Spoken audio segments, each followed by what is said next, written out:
shine wherever she would go. But looking at her now, you'd never tell.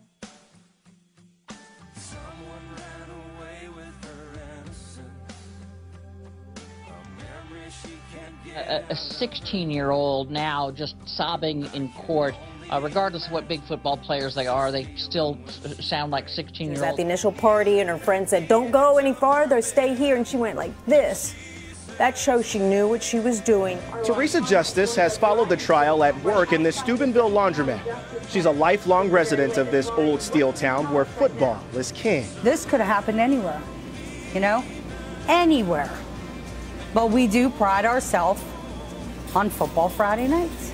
I think that it did show us in a bad light, and I don't think that's right. One of the young men, Malik Richmond, when that sentence came down, he collapsed. He collapsed in the arms of his attorney, Walter Madison. He said to him, "My life is over. No one is going to want me now." I was sitting about 3 feet from Malik when he gave that statement. It was very difficult to watch. And you know, something that came up throughout this sentencing, Candy, was that Malik's father got up and spoke. Malik has been living with guardians. His father, a former alcoholic, gotten into a lot of trouble with the law, been in prison before. And his father stood up and he told the court, "I feel responsible for this. I feel like I wasn't there for my son."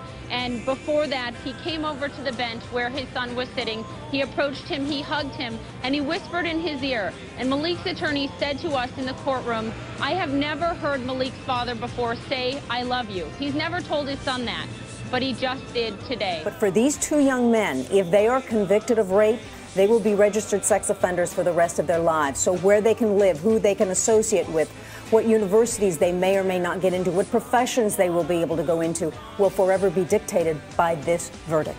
I've never experienced anything like it, Candy. It was incredibly emotional, incredibly difficult, even for an outsider like me, to watch what happened as these two young men that had such promising futures, star football players, very good students, literally watched as they believed their life fell apart. What I also think is wrong is for the state's attorney to come out and make a comment that this video is disgusting, and yet say that it's only disgusting for the victim. There are two men here who are facing a trial.